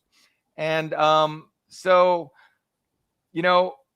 when I think about what their interests are, again, it's control over every government, resource, and market on the planet, and it's about removing sovereign impediments, removing obstacles to their full spectrum dominance. The Pentagon wrote a paper saying our goal is full spectrum dominance of the planet. So, they are currently engaged in a decades long effort to secure their own interests on the planet. And the opposition to those interests are sovereign states. Iran is a sovereign state. They're the lowest hanging fruit. After Syria was taken out, after what happened in Venezuela, they're turning towards Iran. And this is big. It has huge implications because, it's one of the three largest, most powerful sovereign states that are resisting the dictates of Western imperialism. So Russia and China are the other two. But if Iran does get defeated and taken out of the chessboard, again, it's bad for humanity. It's bad for Russia and China. And it's going to be easier for the West to encircle those two and isolate them and work to destroy them. Again, I don't think any of that's possible. I'm asking you to understand from the perspective of the Western oligarchs, the strategic planners. You go to the think tanks. They hire these think tanks. They hire these academics. They hire these strategists to work for, for their class and to come up with global strategies for furthering the political and economic interests of the ownership class, of the billionaire class. And so that's who these think tanks serve. That's who pays these think tanks, and they come up with strategies. And so we can look, like Brian Berletic does, to all these documents that these think tanks have put out, and we can see that these strategies are playing out precisely as suggested. We see a continuity of agenda. So there's a continuity of agenda, and there's also a strategic sequencing where you can't go after everyone at once. You're thoughtful about it. You're thoughtful about your strategy for global domination. That's what's playing out. And it's global domination, not for you, Ian, not for the working class in the West. It's for the ownership class. It's for the wealthy elites of the West who have more loyalty to themselves than they have to any idea, any notion of a nationalist interest. Because when you talk about the nationalist interest, you're already being a dumb liberal, because there's no such thing as a national interest. There's two classes in this country, and the national interests of the oligarchs are not the national interests of the working class. Okay, and that's so tell me this. Okay. So tell me this. So if the USA is militarily defeated in Iran, how does that help the global capitalist ownership class? What does that do for them? No, it would be a serious loss. The stakes are very high. A serious loss. So why do it? Okay. So Ian, let me answer that question. Can I answer that question? I heard the question, and so to me, when I think about why they're doing it, and I try and put myself in the minds of these strategic planners and what they see, and I've written a lot about this. When the strategic planners look out over the planet and they see the rise of China, when they see Russia integrating economically with Western Europe, right, that is devastatingly threatening to their global hegemonic interests, right? So a united Eurasia is the ultimate thing that they've always in their literature opposed, right? I mean, this is the core of Brzezinski's, the grand chessboard. We have to keep the Russians out, Germany down, the US in, and Western Europe. So what is going on? What is driving them to this seemingly ridiculous behavior, this entirely illiberal behavior that trashes the entirety of the liberal world order that they've created since 1945, is the threat posed by rising China, number one, and also Russian integration with Western Europe, and Iran as being a sovereign power. So their whole thing is global domination, and what's pushing them to this crazy behavior that Trump is engaged in is the knowledge, is the certainty that if they don't do something drastic, ultimately China will just displace them. They will just get displaced, and they will lose. And they're losing this game. They see clearly that this game is being lost. They have to tear up the board. They have to overthrow the board and say, I'm not playing this game. We're going to play a different game, and I'm going to determine what that game is, and I'm going to determine it in such a way that we're going to win it. So that's exactly what's going on right now, Ian. Well, okay, so the Russian government, Putin had more or less the same position I did. They gave the USA a very capitalist, globalist offer. When Putin took office, when Trump took office, Putin's government came to him with a very, very, very capitalist and globalist offer. They're like, look, we will give you unfettered, completely unrestricted access to Russia's natural resources. We will give you unrestricted access to the Arctic. We'll basically give you whatever the hell you want, as long as you give us these few things that we want. And basically, Trump's government told him to fuck off. So I think that by itself proves that your statements are wrong. That's not just global. What are the assumptions? I'm going to make you think rationally. What are the assumptions within your statement? Listen to me. Let me finish. So like Daryl's thing. So Daryl, because I've talked to both you, and I've talked to Daryl on Facebook, and Daryl is basically like, it's the Jews, right? And you are saying it's this global capitalist class. It's like you are, it's like I'm more inclined to agree with Daryl at this point, because it's like you keep telling me, oh, it's a global capitalist class. Well, if it's a globalist capitalist class, why are they doing the opposite of what would benefit capitalists? Capitalists Okay. are not happy right now. So again, I just asked you the question and you kind of repeated yourself, but okay, go ahead. I'm asking you to think about within your thinking, because you just made a statement and then you made a conclusion. And I'm asking you, what are the assumptions that you're not even questioning within the statement and conclusion you just made? Okay, go ahead. What are they? No, well, okay, no, you just asserted that what's going on now can't possibly be in the interest of a global Western empire. And I'm saying that's a false assumption, because I think obviously what is going on now is in the interest, and I just explained why. You're just saying it's not, and I'm saying it is. But and so we can have a disagreement. I mean, it's totally fine. I wish I could show you. I should show you what my cryptocurrency holdings look like right now. They're not good. So it's funny we tell me it's good for the capitalists. Well, the dollars. If you understand that the primary want and desire and motivation for the Western global capital is the defeat of China, right? Is to defeat China. So they can't do that. So let me talk about what you said. What does China have to do with Iran? Okay.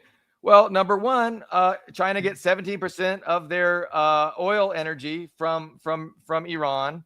And again, Iran is part of an axis of resistance that demands sovereignty. And so the fewer sovereign states, the more isolated China will be. So there's a lot of reasons why China is interested in, not having Iran. Hold on. Let me stop you right there. I just want to stop you right there. Okay. What if Trump came to Iran and said, we will make an act of Congress to permanently lift all sanctions on Iran forever. We will be your best friends forever. If you tell China to go fuck themselves, just don't sell oil to China. Do you think Iran would say no? So this is liberal idealism that you're engaging in, and so it's impossible How is it liberal idealism? So you told me, okay. I mean, you literally just told me that the goal. Can I explain? I'll explain why it's liberal idealism. I heard your question. So no, there's no such thing as a perpetual forever agreement, Ian. Like, that's stupid. Nobody's ever going to try and get a forever perpetual agreement. Okay, Iran would be very distrustful Let's say 10 of years. any kind of offer like that. But if it was honestly offered, it would obviously respond from a total different perception of what is going on from the perspective of the Western ruling class. Because I mean, such an offer would suggest that they've resigned themselves to the inevitability of China's rise, and they would no longer be pursuing global hegemony. But such an offer would never be given. Why? So you just told me China gets 70% of their crude from Iran. 17%. Right. 17. How much? 17%. 17. I'm sorry. I thought you said 70. Okay, so you say 80%. 80% of Iranian oil. Iran? I mean, if the goal is to defeat China, why not just get every country that helps China on the USA side? Why not do that? Why not do what? Why not get every country that helps China on the USA side? No, that's what they're trying to do. Why do you think Trump is trying to get Iran? It's the opposite of getting Iran on the USA side. Iran's not ever going to be on the USA side now. Why not just make a deal? Because Iran is principled, Ian. Because Iran is not going to allow Israeli hegemony in the Middle East. I asked you that question a minute ago. I mean, if the USA made an offer, we want to be allies with Iran. Just stop selling oil to China. Do you think Iran would say no? So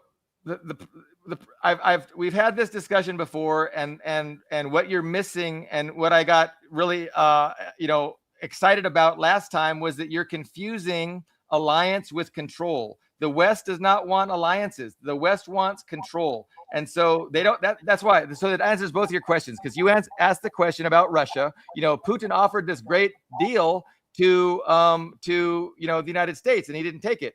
And you saw that somehow as a contradiction of my worldview, which it's not. So again, in my worldview, we don't want a sovereign, strong Russia, which even if they offer, that's not what we want. We want to control Russian resources. We want to control the Russian government.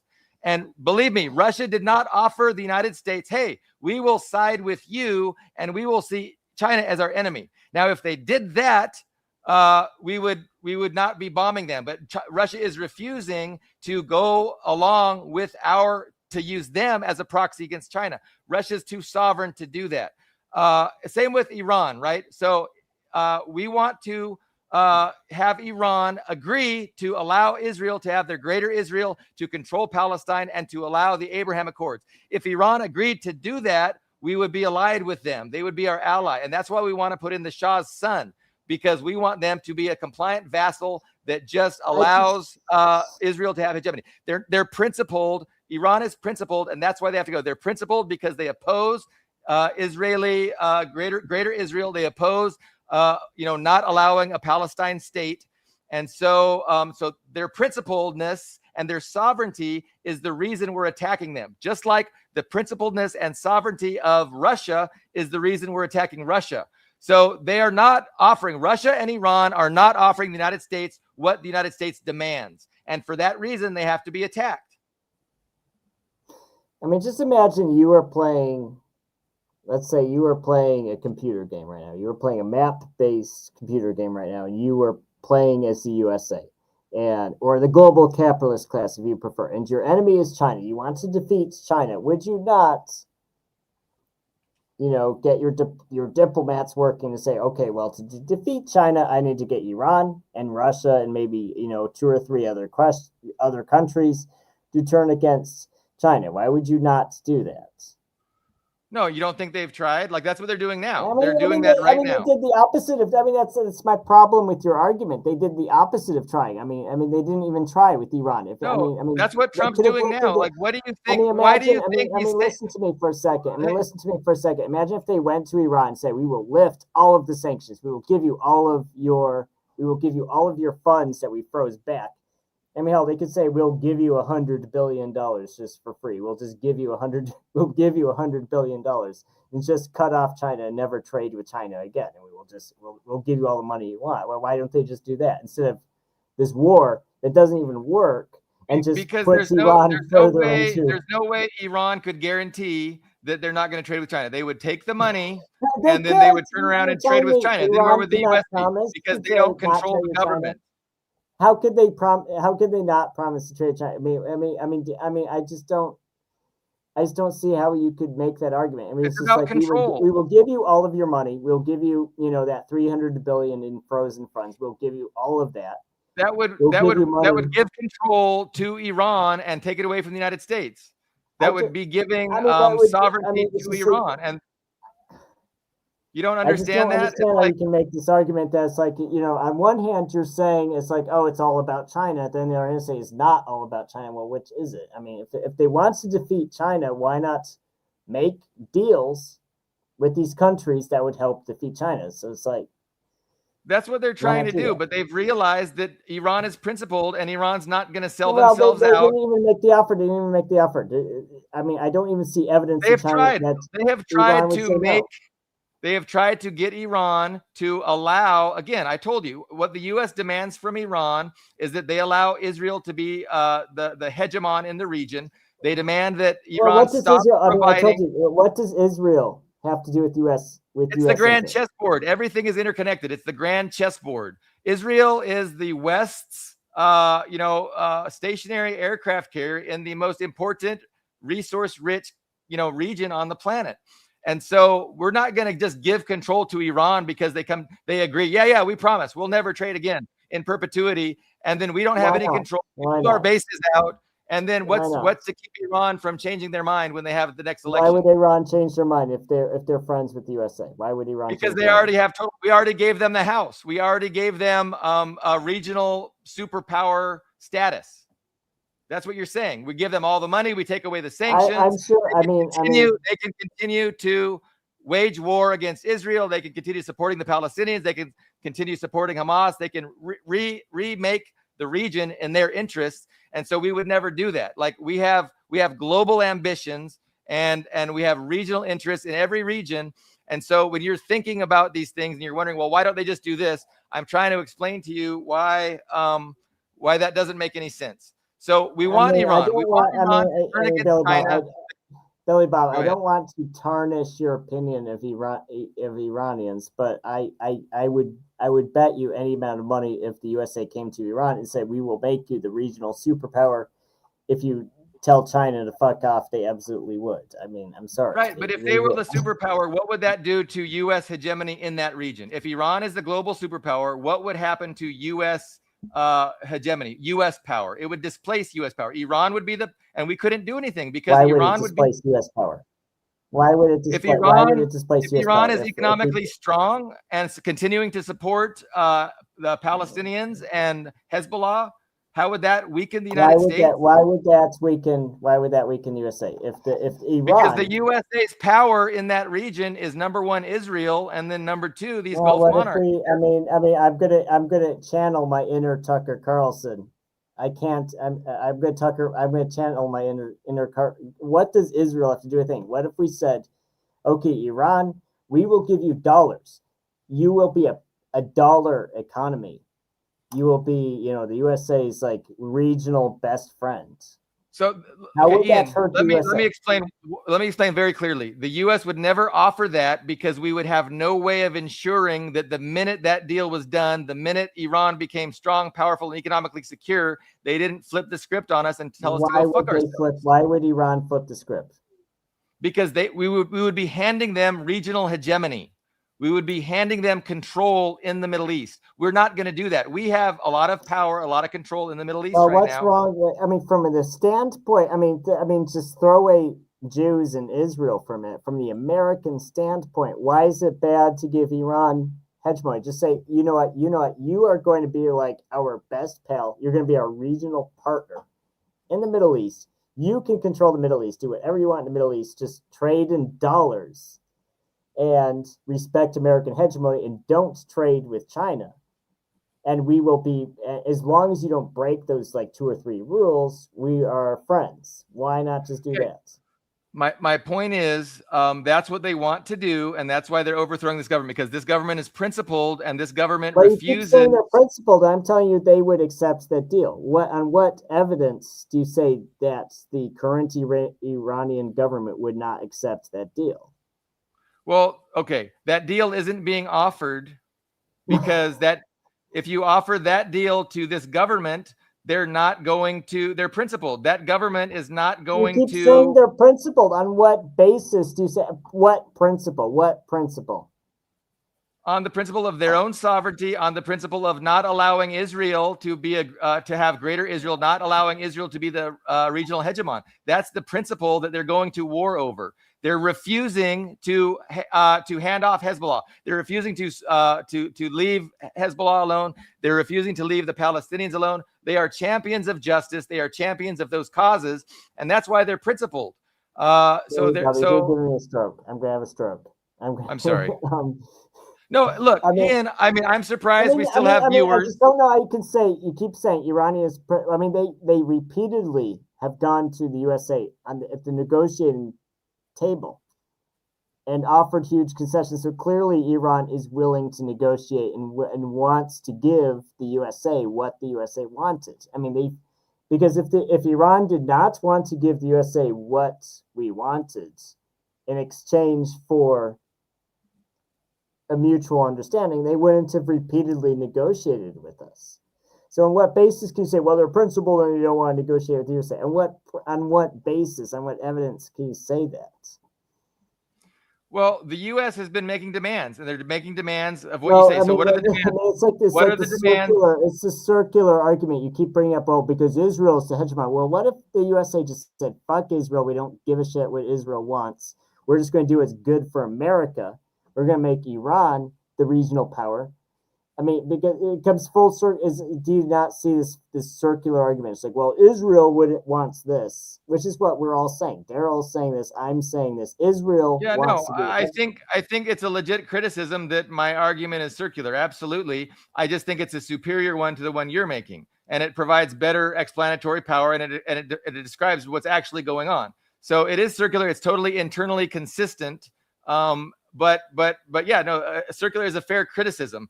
But you have to understand that, it's still far more explanatory than any kind of liberalism. But, Well, number one, I mean, I'm just surprised we have 10, some live viewers still watching us. Yeah, we Um, do. and I, Yeah, and it's Ian, a very I lively think, show. yeah, I think I these think are because of good. this, we're arguing so much. That's why the people love it. It's like the Coliseum. People love it. And we're being real about the disagreements, and I'm hearing, where our frameworks are bifurcating, and I think it's useful. I think it's good to discuss the differences in our approaches and our ideological frameworks. I think that's very important. So again, I mean, to just summarize the idea of what the U.S. wants in the Middle East, right? So the U.S. obviously wants to control the Middle East. They were happy when the Shah was in charge, but even then, you have regional contests between the different nation states. So even then, there was between Iraq and Iran and Israel, and even Egypt was powerful back then. It was difficult to manage. So history has resulted in a strategy that is definitely Israeli centric. And so the entirety of the Western establishment is predicated on Israel being the global, regional hegemon of the Middle East. And they try to make Iran agree. Iran, if you agree to no longer have sovereignty, to no longer support the Palestinian people, to allow Israel to be the hegemon, and to get rid of your ballistic program, your missile program, and your nuclear program, and be totally compliant and subservient to our dictates, then we will release these sanctions, and you can thrive, and you can. But part of that is going to be to stop sending your oil to China, and of course Iran says no to that, and that's why we're seeing them attacked. So we will put in a government that says yes to that. So that's what's going on. And so your question, I mean, I don't know why, that answer isn't, changing your thinking about, because no, what I'm saying is it's possible for you to understand my worldview, and you don't even have to ask me. It's like I have a set, consistent, internal, you could say circular worldview, but it's possible to learn. It's possible to understand. And that way you don't even have to ask questions. You just already know. And so part of this discussion is like explaining that to people and trying to get people to understand this different perspective of seeing things, where I say it makes total and complete sense of what's actually going on. Like mom and dad. Who is mom and dad? Who's mom and who's dad? Daryl? I don't know. It's gender neutral. I don't want to be politically incorrect, but I want to answer Dust's comments here. Is Ian actively backing U.S. imperialism and putting forward a strategy to do so? That's really funny, because yesterday I wrote an article on Quora where I was suggesting Russian strategy. It's like, if I were President Putin, I would. And I gave forward this strategy of what I would do if I was Putin, and like there were several comments that were really upset, and they were calling me a traitor, like, "Oh, you're Russian, you're blah blah blah blah." They were really upset with me for for giving advice to President Putin, like President Putin's reading my posts and like responding to what I said. So it's just really funny for me to see like this guy being upset, because it's like Trump is going to listen to this podcast and be like, "Oh, Ian is right. I should do this." I I wish Trump would watch this podcast and take my advice. I will say that. I wish he would listen to what I'm saying. Well, I think Trump cares about only what certain people think. I don't think he cares about the working class, and that's why he lied to us to get into power. So I think he cares about the oligarch class, and he's doing his best to further a particular strategy, because again, within the ruling class establishment, there's not unanimity of strategy. So different forces want different strategies. So Trump, again, remember, there was one strategy that says let's go to war with Russia, and Trump consistently since 2016 has been saying, hey, wouldn't it be nice if we were friends with Russia? Because he's pursuing the strategy that says let's peel Russia away from China, and then we can weaponize Russia against China, or at least get them to stand down when we target and try and isolate China. So Trump is pursuing a different. Why did Trump abandon that strategy? I think that's a really important. I think that's what you said. That's a really good point, and that's what Tucker Carlson said, because Tucker Carlson has had that position even before the Ukraine war. He's had that position for almost 6 years now. I mean, if you look at old Tucker Carlson videos, he'll say that. Why aren't we allies with Russia? And he'll give all the reasons why it would be good for the USA to be allies with Russia, because Russia is the largest country in the world. It has huge national resources. It has a huge army. It has millions of soldiers. It has thousands of nuclear bombs. It's like, why are we enemies of Russia instead of allies? And I remember, actually, I think one of the first videos where I actually respected Tucker Carlson as a political commentator is 5 years ago. It was in 2021. I don't remember which Democrat retard he was arguing with. I think it was Sullivan. It was one of these Biden Democrat retards that Dust is probably in love with. But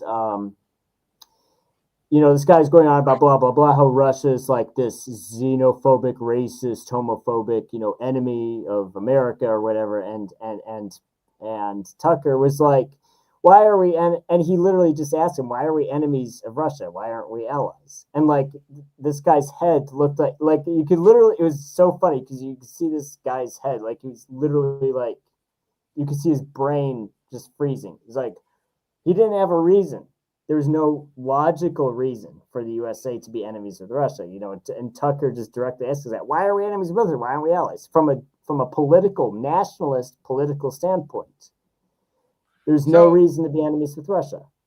So you're embracing a framework. You're totally immersing yourself within this framework that suggests there's a national interest, and then it suggests according to that national interest. And so my framework again kind of dismisses that idea. It understands that the ruling class is not loyal to a nation or the interests of a nation. They don't care about the people in that nation. They don't care really about the nation itself. They care about themselves and their oligarchy. And so, but look, the oligarchy has had a dispute. There's a fracture. There's a disagreement with the oligarchy. And that's why we had Russiagate, because there was, the Democrats were in power and they were pursuing a particular strategy that says, instead of, our way to China is to regime change and balkanize Russia. We're going to have a proxy war with Ukraine. We're going to regime change and balkanize Russia. And then we will fuck with China.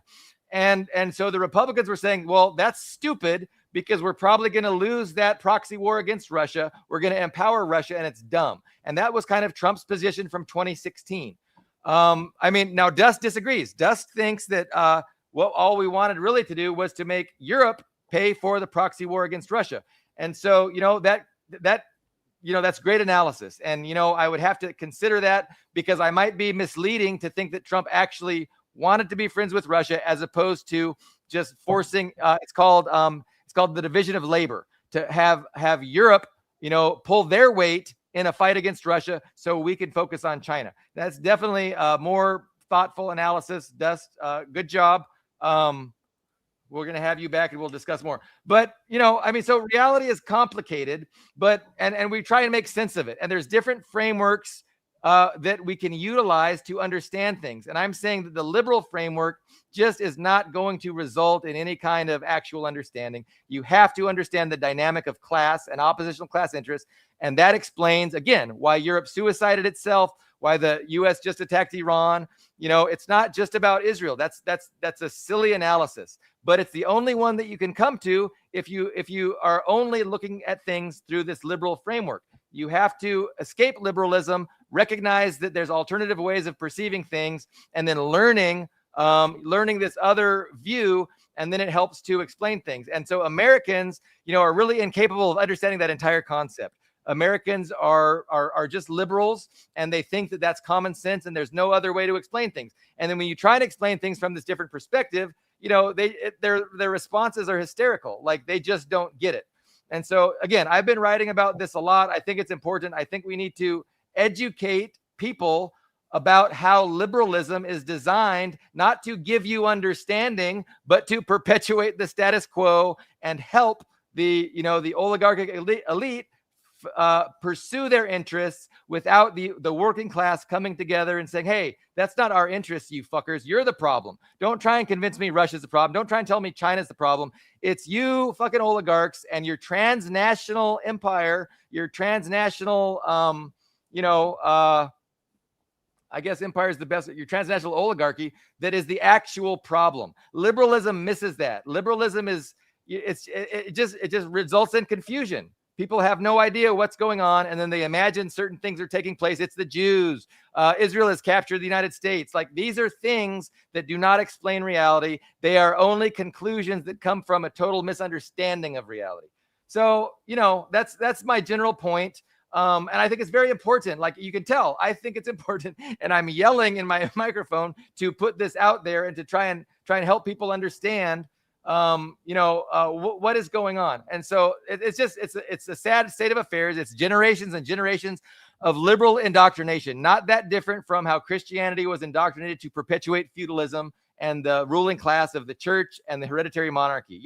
It was Christianity. Anybody that opposes Christianity must be evil. We'll burn them. We'll suppress them. It's the same thing now with alternative ideologies to liberalism. Like, they're marginalized, they're ignored, they're not allowed mainstream proliferation, and it's actually to keep us suppressed, keep us confused, and making sure that they can do what they want around the planet with impunity. And what they want is clear: it's global hegemony, it's defeating Russia, defeating China, starting with Iran.